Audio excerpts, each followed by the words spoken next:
खुलुमबाय अल बड' senior citizen Udalguri district फराम कमिटिनिफ्राय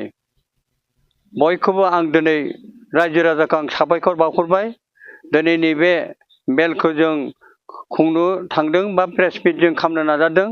आंजों लोगोसे उदालगुरि डिस्ट्रिक्टनि कमिटिनि आंजों लोगोसे जाहा एडभाइजार दोङो जा बिरेन दैमारि आदा, लोगोसे भाइस प्रेसिडेन्ट कालिदास सरगियारि, लोगोसे जाहा नैबे जाहा नारायण बर' जेनेरेल सेक्रेटारि आरो एसिस्टेन्ट सेक्रेटारि ट्रेजारार आरो गोबांसो जाहा आइजो आरो माहारि आंजों लोगोसे दोङो। बेनिखाय आंखौ बेबायदि सहयोग होनायाव आं बिथांमोनखौबो आंनि गोसो सिंनिफ्राय रोजा रोजा आं साबायखर बावहरदों। दिनै आं बे थांनाय जितु आसाम एसेम्ब्लियाव जिफोरा मोनसे देरहासार जाना थांबाय, बुंनाय बादिबा 11टा सिटमोन, 11टा सिटनि भितराव 10 जना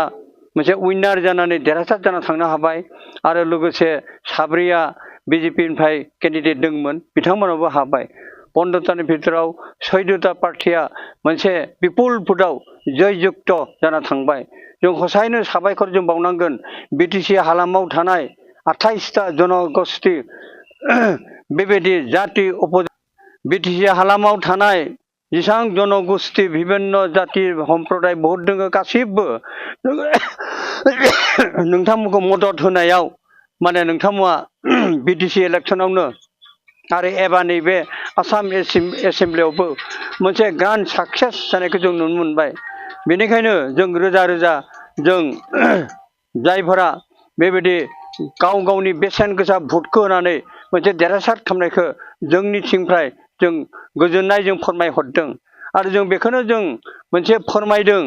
मोनसे आपेल खालामदों, अनुरद खालामदों जायफोरा नैबे एसेम्ब्लियाव थांनानै हयथ' नैबेदि 12 तारिखनि उनावनो हयथ' बिथांमोना शपथ ग्रहण जानायनि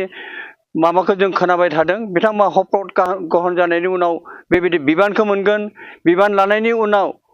ओंखायनो जोंनि बिटिसि हालामाव थानाय जेसेबांखिनि मावनो गोनां हाबा उन्नयनमूलक डेभेलपमेन्ट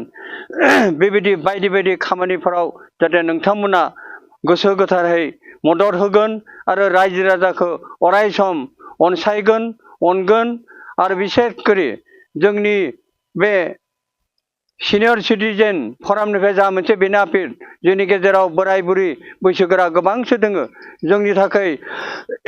मोनसे आसनि बा जोंनि थाखाय मोनसे बेबायदि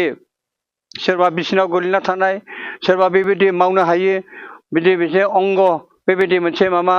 जाना थानाय, बेबायदि इनकाम सर्स गैयि बेबायदिखौबो नोंथांमोना मोनसे अनसुंथाइ हिसाबै हयथ' साननो नांगोन। कारण जोंनि गेजेरावनो नैबिदि दोङो 80 बोसोर जानाय, 90 बोसोर जानाय बिदि गोबांसो दोङो जोंनि बिटिसि हालामाव। बेबायदिखौ नोंथांमोना हयथ' नाहरनांगोन। मानोना एबार थांनाय बिटिसि इलेक्शनावनो जा, आसाम इलेक्शनावनो जा, नोंथांमोनखौ गासिबो बिटिसिनि हालामाव थानाय बोराय बुरै बैसोगोरानिफ्राय लानानै गासिबो नोंथांमोनखौ गोसो गोथारै मदद होबाय, जायनि थाखाय नैबे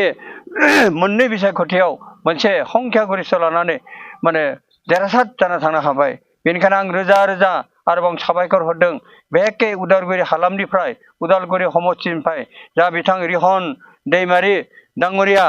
आरो लोगोसे सरन बर' बिथाङा बिटिसि हालामनि भितराव सबसे हायेस्ट बिथाङा भट मोननानै देरहासार जादों। बे उदालगुरि डिस्ट्रिक्टनि थाखाय मोनसे मख'जाथाव आरो बाख्नायजाथाव। बेनिखायनो जों बिथांमोनखौ धन्यबाद होदों आरो बेबायदिनो गावनि बेबायदि मावनो गोनां खामानिखौ दसे दोनथ'नाबाबो जाहाथे रायजो राजानि थाखाय गांनाय उखैनायखौ जाहाथे बिथांमोना बाराद्राय गोसो होगोन आरो उदालगुरिया दाबो जिबायदि डेभेलपमेन्ट जानांगौ, जिबायदि दावगानांगौ बेबायदि दावगानायखौ जों नुनो मोनाखै। ओंखायनो उदालगुरि डेभेलपमेन्ट साराउन्डिं बेबायदि जानायाव जाहाथे बिथांमोना फार्स्ट प्रायरिटि होगोन आरो गोसो होगोन, मावनायाव जा दांनायावनो जा बयनिबो आं बेखौ गोसो सिंनिफ्राय फोरमायनाय जाबाय। दायो दा आसाम एसेम्ब्लियाव जितु दायो सरकार दानो थांगासिनो दङ, बेयाव जायखि जाया चिफ मिनिस्टार जागोन, बिथां चिफ मिनिस्टारा अननानै जाहाथे जोंनि एमएलए जायफ्रा एमएलए बिबानाव थागोन बिथांमोननो जितु मोननो गोनां फान्डफोरखौ जाहाथे बेबायदि फान्डफोरखौ जाहाथे रिलिज खालामनानै हरो आरो बिटिसिआव जितु मोननो गोनां जितु मावनो गोनां जितु फान्डफोर एलटमेन्ट थायो बेफोरखौ जाहाथे हरनायाव जाहाथे कृपनालि खालामा मानोना जोंनि बिटिसि हालामावबो गोबांसो बैसोगोरा बेबायदि मानसिफोर दङ जाहाथे जों बैसोगोरा मानसिफोराबो बेबायदि फान्ड पजिसनखौ साफिसियेन्ट मोननो हानायाव जाहाथे अनसुंथाइ बेबायदि जों मोननो हायो बिनि थाखाय जों रिक्वेस्ट खालामदों आरो नोंथांमोनाबो जायफोरा एमएलए महरै बेयाव जयजुक्त जानानै देरहासार जानानै थांबाय नोंथांमोनाबो चिफ मिनिस्टारनिफ्राय रिक्वेस्ट खालामनानै नाजानानै जाहाथे बेबायदि फान्ड पजिसनखौ जेन साफिसियेन्ट फान्ड लाबोनो हायो आरो बे फान्डफोरखौ मोजां जोंनि बिटिसि हालामाव मोजां इमप्लिमेन्टेसन खामानिफोराव जाहाथे बाहायनो हायो बेखौ नोजोर बोनानै जों खावलायनाय जाबाय।